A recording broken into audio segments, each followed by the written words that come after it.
Hey, this is Art from My New Microphone, and today I'd like to discuss a neat little bandpass filter trick on the mix bus that can help with mix translatability. If you've been mixing for a while, you understand the importance of monitoring your mix inside and outside the studio before sending it off for mastering and ultimately bringing the mix into the world for everybody to listen to. You may have also had the incredibly frustrating experience of bringing your mix into, say, the car or your home stereo system or your earbuds and having the mix completely fall flat. What sounded great after hours of work in your studio, on your studio monitors or in your studio headphones, completely falls apart when you listen to it in, say, the car or your earbuds or your stereo system at home. And the chances are astronomically high that the end listener will not be listening to the mix in your exact position in your studio. Rather, they'll be listening to it on a smartphone or a Bluetooth speaker or a PA system or anything that is not your studio. So ensuring great mix translatability is paramount when mixing. What else is paramount is the mid-range frequencies of the mix and how critical it is to get these right for proper mix translation. Not only is our sense of hearing the most sensitive in the mid-range, but the harmonic content of most instruments and elements in the mix are most well represented in the mid-range. This means that a lot of potential issues may arise in the mid-range having to do with frequency masking and separation between different elements. If we can solve these mid-range issues in the mix, we will have a much higher chance of having great mix translatability between systems. Beyond the mid-range, we have a lot of consumer-grade playback systems that don't necessarily represent the low end or the high end of the frequency spectrum all that well. For example, smartphone speakers or laptop speakers have very poor low-end response. And so if the kick drum and bass guitar, let's say, are only represented very well in the low end and not very much in the mid-range, they will disappear when we listen to them on smartphone or laptop speakers. So ensuring that we can hear the kick drum and the bass guitar when only monitoring the mid-range frequencies in the mix can help ensure that these important elements are heard even in the worst playback systems. If we can make our mix sound great in the mid-range, chances are we can really tidy up the low end and the high end afterwards. And having a great sounding mix in the mid-range will really help translate the mix between different playback systems. Some mix engineers even go as far as setting up a dedicated studio monitor with a very limited frequency response in the mid-range to get a sense of how their mix will translate to as many different playback systems as possible. Once they get the mix sounding great in the mid-range, they can focus on getting the low end really tight and the high end nice and sparkly. The Avantone Mix Cube is likely the most popular option for a monitor to do this job.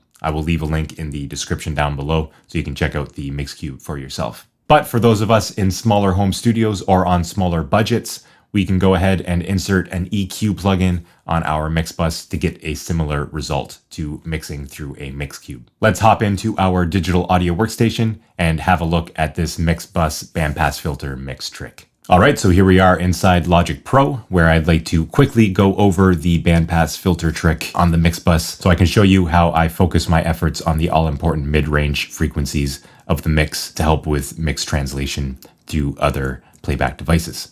So I have here my mix bus. You can see my talk back right here and my stereo out, but everything in the mix is being routed to this mix bus right here. And on this mix bus, I have this EQ. This is just the Logic stock EQ. And what I have here is a high pass filter at 200 Hertz, 12 dB per octave, and a low pass filter at 4000 Hertz at 12 dB per octave.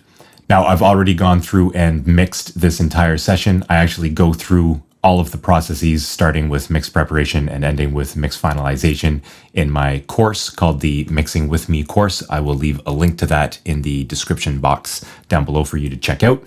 But for now, let's focus on the bandpass filter right here. So I will play the song with it and I will A/B this bandpass filter on and off.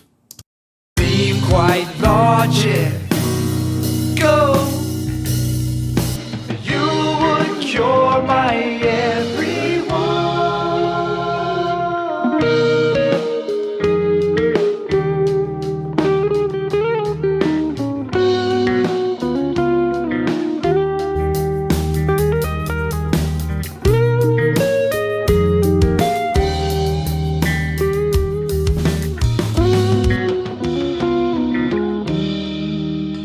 Now, obviously it sounds a lot fuller when we have the full range being played through.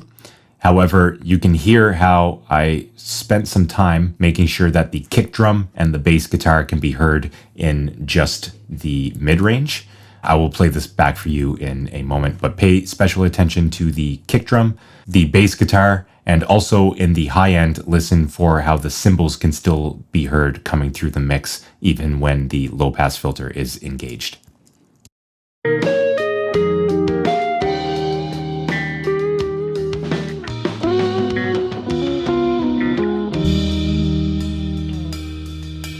Got down on my knees, soaking in these drinks, and I plead for some gold to be achieved.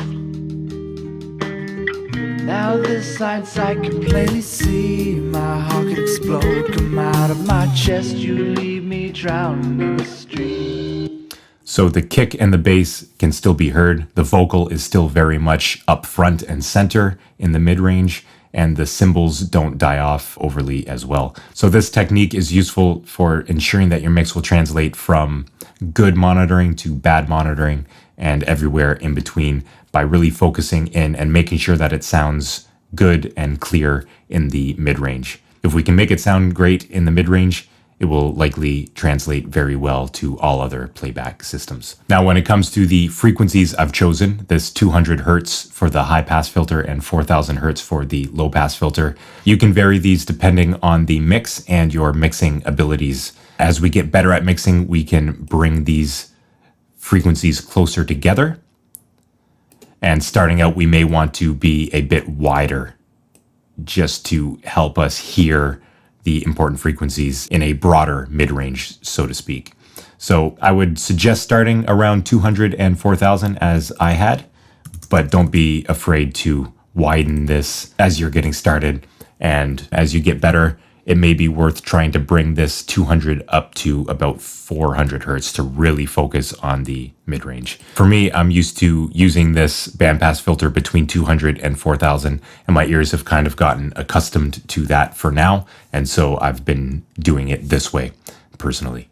But I just wanted to reiterate that these aren't hard rules. You can change these up depending on your specific situation and what you are most comfortable with. The important thing is to try out this mix bus trick with the bandpass filter to help with your mix translatability and the overall mid-range clarity of your mixes. So there you have it, how mixing through a bandpass filter on the mix bus can help really focus our attention on the important mid-range frequencies of the mix and help with mix translation to different playback systems once our music gets released out into the world. As always, I'd like to thank you for being here on the new My New Microphone YouTube channel. We're just getting started, and I'm glad that you could join us. I'd invite you to like this video if you did by hitting the like button down below, and be sure to check out all of the resources I have available in the description box down below. If this mix bus trick has been helpful for you, be sure to let me know in the comments below, and I will also leave a few more videos on the screen before we go for more information on monitoring your mixes for better results. I wish you all the best in your mixing endeavors, and I will see you in the next one.